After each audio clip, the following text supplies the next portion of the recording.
FTP நேயர்களுக்கு வணக்கம். இன்று நம்மோடு நேர்காணலுக்காக இணைந்திருக்கிறார் மூத்த அரசியல் விமர்சகர் ரவீந்திரன் துரைசாமி அவர்கள். சார் வணக்கம். வணக்கம் தம்பி. பசும்பொன் முத்துராமலிங்க தேவர் அவருடைய குரு பூஜை என்று ஒட்டுமொத்த அரசியல் தலைவர்களுடைய பார்வை இன்று அந்த குரு பூஜையில் திரும்பியிருக்கிறது.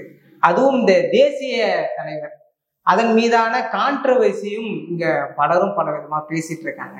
எப்படி சார் பாக்குறீங்க? பசும்பொன் ஐயா முத்துராமலிங்க தேவர் அவர்கள் 1963 மறைந்தார். அவர் மறைந்த பிறகு வந்த இடைத்தேர்தலில் காங்கிரஸ் கட்சி தான் அங்க வெற்றி பெற்றது. காங்கிரஸ் கட்சி சார்பா காசிநாத துரைசிங்க தேவர் ராமநாதபுரம் அந்த ஜமீன்தாரோட அந்த மன்னர் அவங்களோட தம்பி மாவட்ட காங்கிரஸ் தலைவராக இருந்தார். அவர் தான் வெற்றி பெற்றார்.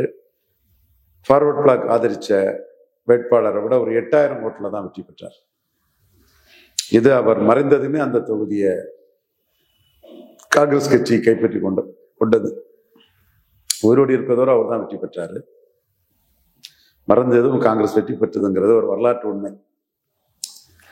இன்னைக்கு ஃபார்வர்ட் பிளாக்கையும் அவரையும் மையமாக வச்சு பேசப்படும் போது இந்த உண்மைகள் இயல்பாட்டே மறைக்கப்பட்டிருக்கும். அனைத்து எதிர்கட்சிகளும் ஒன்றா சேர்ந்த பிறகும் காசிநாத துரைசிங்க தேவர் காங்கிரஸ் வேட்பாளர் அங்க வெற்றி பெற்றார். 67ஆம் ஆண்டு அதுவரை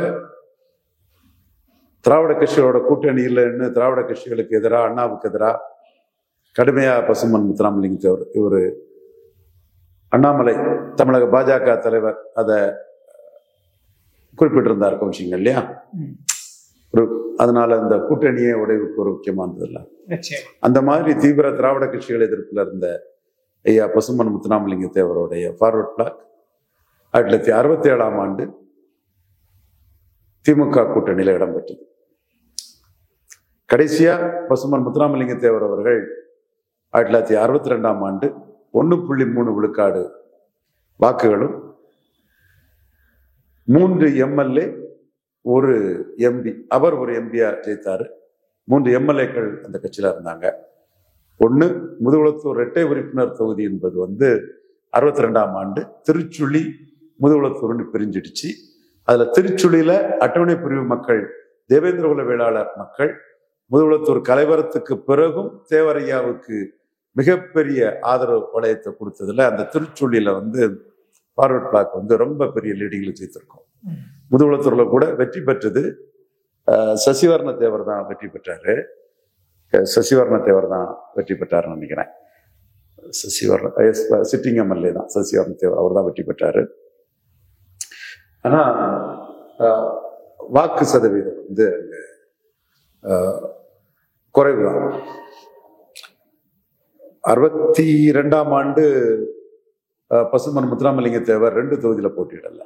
ஒரு அருப்புக்கோட்டை மக்களவையில மட்டும்தான் போட்டிட்டார். 57ல 2 ஒரு சட்டமன்ற ஒரு பார்லிமெண்ட் போட்டிட்டாரு. 52லயும் ஒரு சட்டமன்ற ஒரு பார்லிமெண்ட்லயும் போட்டிட்டாரு. 62ல ஒரு தொகுதி தான் போட்டிட்டார். சில இதெல்லாம் நான் சொல்றது ஃபேக்சுவல் எரர் இருக்காது. பிரைமரி எவிடன்ஸ் இல்லாம ஃபேக்சுவல் எரர் இருக்காது. நீங்க கேட்டதுக்கு இந்த வருஷமும் மக்களுக்கு தேவரையா பற்றிய சில உண்மைகளையும் அந்த தரவுகளோட கொடுக்கணுங்கிறதுக்காக தான் நான் சொல்றேன். 52, 57, 62 3 தேர்தல்களிலும் ஒரு மக்களவை தொகுதியில் அவர் அங்க வெற்றி பெற்றாருன்னா அது உண்மையிலே அனைத்து ஜாதிகளும் ஆதரிச்சுதான் அந்த வெற்றியை பெற்றார். 52ஆம் ஆண்டு அவர் வெற்றி பெற்ற பிறகு அவர் மக்களவை உறுப்பினர் பதவியை ராஜினாமா பண்ணி சட்டமன்ற உறுப்பினராக இருந்தார். அவர் அருப்புக்கோட்டை மக்களவைக்கு வெற்றி பெற்றாரு, முதுகுளத்தூர் சட்டமன்றத்துக்கு வெற்றி பெற்றாரு.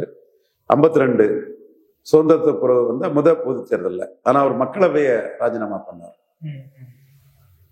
இந்த இடம்தான் நெஹ்ரு அவர்கிட்ட 4 மந்திரி சபை கொடுக்கதாட்டும் ஆஃபர் பண்ணதாட்டும் அவர் ஃபார்வர்ட் பிளாக்கை காப்பாற்றுறதுக்காக இருக்கும்னு தேசிய தலைவர் படத்துல ஒரு காட்சி அமைப்பு வந்ததாட்டு சொல்றாங்க. நான் பார்க்கல, எனக்கு வாட்ஸ்அப்லேயே அது சம்பந்தமான பல செய்திகள் வந்திருக்குது. அப்படி இருந்ததுன்னா அது ஒரு கற்பனை, இன்னும் அவங்க சொல்ற மாதிரி ஒரு கற்பனை ஒரு செய்தியாக தான் இருக்க முடியும். ஏன்னா எனக்கு தெரிந்த வரையில அன்னைக்கு பார்வர்ட் பார்க்ல ஒரே ஒரு மக்களவை உறுப்பினர் தான் இருந்தாங்க. அது பசும்பொன்னையா முத்துராமலிங்க தேவர். அவர் ராஜினாமா பண்ண இடத்துல MD ராமசாமின்னு ஒரு தேவாங்கர் செட்டியார், அவர் மறவர் கிடையாது, முக்குலத்தோர் கிடையாது, தேவாங்கர் செட்டியார். தேவாங்கர் செட்டியார் வகுப்பை சேர்ந்த MD ராமசாமி அந்த ஓட்டுநர் அருப்புக்கோட்டைக்குள்ள நிறைய இருக்கிறாங்க. ஆனா தேவருக்கு செல்வாக்கு குறையல. தேவார் இரட்டை உறுப்பினர் நிற்கல, ஒண்ணு மட்டும்தான் நின்னாரு. சசிவர்ண தேவரை ஆதரிக்க வேண்டிய ஒரு சூழ்நிலையும் அவருக்கு 52லயும் சசிவர்ண தேவர் தனிச்சு நின்றவர் தான். எனக்கு வேண்டிய நண்பர்களோடெல்லாம் ஒரு உறவினர் தான் சசிவர்ண தேவர். சசிவர்ண தேவரை பற்றிய விஷயங்களும் எனக்கு நல்லாவே தெரியும்.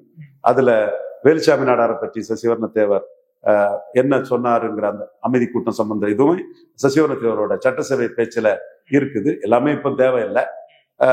இது சசிவர்ண தேவர் முதலத்தூர்ல வெற்றி பெற்றாரு, அருப்புக்கோட்டை தொகுதியில் தேவர் வெற்றி பெற்றாரு, அருப்புக்கோட்டை மக்களவை தொகுதியில் தேவர் வெற்றி பெற்றாரு. தென் உசிலம்பட்டியில மூக்க தேவர், அவர் பெரிய தலைவர், பெரிய மாசு, பிரமலைக்கல்லர் மத்தியில தேவருக்கு ஒரு தளபதியாட்டு பெரிய அளவு மக்கள் போற்றி புகழப்பட்ட ஒரு மூக்க தேவர் அவர் வெற்றி பெற்றாரு.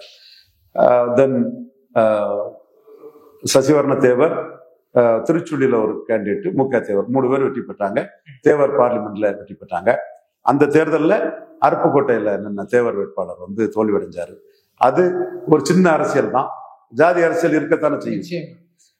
முதுகுளத்தூர் கலவரத்துக்கு பிறகு ராமநாதபுரம் சுற்றுப்பயணம் சேர்ந்த காமராஜருக்கு RV சாமிநாதன் அவர் மாவட்ட தலைவர், அவர் முயற்சியில அகமுடையார்கள் கமுதி இங்கெல்லாம் பெரிய அளவு காமராஜருக்கு ஒரு ஆதரவு கொடுத்தாங்க. அகமுடையார் அரண் பாலமுருகன் சேர்வன் ஒரு தம்பி அந்த டீட்டெயிலாம் எனக்கு கொடுத்தான். அதை வச்சுதான் நான் இதே சொல்றேன். இதனால ஒன்றும் எந்த ஒற்றுமையோ எதுவுமே ஒன்றும் குறைஞ்சு போயிடாது. முக்குலத்தோர் ஒற்றுமை தேவை. முக்குலத்தோருக்கு யாரால பாதிப்பு நினைக்குள்ள கட்டத்துல தெரியும். அந்த மக்கள் அவருக்கு சசிகலா, தினகரன், OPSக்கெல்லாம் பாதிப்படைய செய்தவங்க முக்குலத்தோர் மக்கள் தோக்கடிப்பாங்க.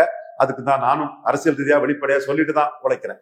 பட் இந்த உண்மைகளையும் நம்ம மக்களுக்கு பதிவு பண்ணணுங்கிற அடிப்படையில தான், தரவுகளோட தான் நான் அதை பண்றேன். அகமுடையார்கள் ஆதரவு அருப்புக்கோட்டையில மாறினால அருப்புக்கோட்டை தொகுதி திருச்சி பக்கத்தில் உள்ள காமராஜ் பாண்டிய முத்தரையர்களும் அந்த தொகுதிக்குள்ள ஒர்க் பண்ணால அந்த ஒரு தொகுதி பார்வர்ட் பிளாக்கை விட்டு காங்கிரஸ் பக்கத்துல வந்தது. ஆனா திருச்சியில உள்ள தேவேந்திர குல வேளாளர்கள் முழுமையா தேவருக்கு தான் வாக்களிச்சாங்க. அது போல கலவரத்துக்கு பிறகு 57ல கள்ளர் மரவர் தஞ்சாவூர் மற்ற பகுதியில் உள்ளவங்க எல்லாம் முழுக்க காமராஜ் தான் வாக்களிச்சாங்க. பட் 62க்கு பிறகு 63லயும் காசிநாத சிங்கத்தவர் தான் வெற்றி பெற்றாரு. ஆனா பிற்காலத்துல அது பெருசா இது பண்ணப்பட்டது.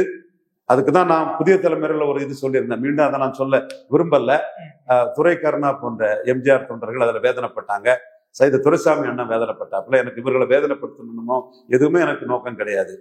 அதற்கு பிறகு அரசியலாக பயன்படுத்தப்பட்டது, அரசியல் இது பண்ணப்பட்டது இயல்புதான். அது நம்ம ஒன்றும் தப்புன்னு சொல்ல முடியாது. அரசியல்ல ஏதாவது ஒரு குடிநிலை எடுத்து எல்லாரும் மேல வரணும், ஜெயிக்கணும்னு முயற்சி பண்றத நம்ம அரசியல் ரீதியா நம்ம அதை தவறுன்னு சொல்லிட முடியாது. ஜெயிக்கிறதுக்கு தான் எல்லாரும் அரசியல் பண்றாங்க. கலைஞர் முக்குலத்தோரை பேக்கிங் கம்யூனிட்டி எடுத்தாரு. 69ல காமராஜ் அகில இந்திய அளவுல காமராஜ் கேண்டிடேட் சஞ்சீவ் ரெட்டி தோத்த பிறகு பிபி கிரியை வச்சு மிகப்பெரிய சிலை தேவர் கைது செய்யப்பட்ட இடத்துல கலைஞர் வச்சாரு. அதற்கு பிறகு MGR பெரிய புரோ தேவராட்டு, நான் வராவிட்டாலும் பச்சை தமிழன் காமராஜ் வரணும்னு கலைஞர் MGR போனதும் பேசினதும் நான் பல இடங்கள்ல பேசிட்டேன். அந்த திண்டுக்கல்ல என்ன பிரச்சாரம் நடந்தது ஏதுங்கிறதெல்லாம் பேசிட்டேன். பட் அது உண்மை இல்லைங்கிறது 62லே உண்மை இல்லைன்னு ஆயிப்போச்சு. நான் எல்லாமே கரெக்டா சொல்றேன். அது ரொம்ப மிகைப்படுத்தப்பட்ட அந்த இது பொய்ங்கிறது நமக்கு தெரியுது. தேவர் சிறைச்சாலையில ரொம்ப சிறப்பா தான் நடத்தப்பட்டாரு. தேவருக்கு கன்விக்ஷனை எதிர்த்து காமராஜ் அப்பீல் பண்ணல. 62ல தனக்கு காங்கிரஸ் திமுக 50 சீட்டு வந்ததும் தென் மாவட்டத்திலும் திமுக பலப்பற்றக்கூடாதுன்னு காமராஜ் செல்லப்பாண்டியனை அனுப்பி தேவர்கிட்ட காங்கிரஸுக்கு வர்றதுக்கு சமாதானம் பேசினாரு. இவரு செம்பநாட்டு மரவரான லோக்கல் தேவருக்கு அவர் போட்டியாளராக இருந்த அவரு சண்முகராஜ சேதுபதி மிகப்பெரிய வெற்றியை பெற்றும் 3வது முறை லோக்கல் லீடர் ஆயிடுவார்னு அவருக்கு மந்திரி பதவி வாய்ப்பு கொடுக்கப்படல. பட் 67க்கு பிறகு 69 காமராஜ் தோல்விக்கு பிறகு, காமராஜ் மரணத்துக்கு பிறகு இந்த விஷயங்கள் பூதகரமா பரிசாக்கப்பட்டன. அதுக்கு அரசியல் ரீதியான ஸ்பான்சர்ஷிப்பும் இருந்தது. இந்த சூழ்நிலையில இன்னைக்கு மிகப்பெரிய அளவு பசுமன்ல எல்லா தலைவர்களும் தேவரை பார்க்க வராங்கன்னா, தேவர் வள்ளலார் மாதிரி ஒரு ஆன்மீகவாதி. அது மட்டுமல்ல, காங்கிரஸுக்காக தியாகம் பண்ணவர்.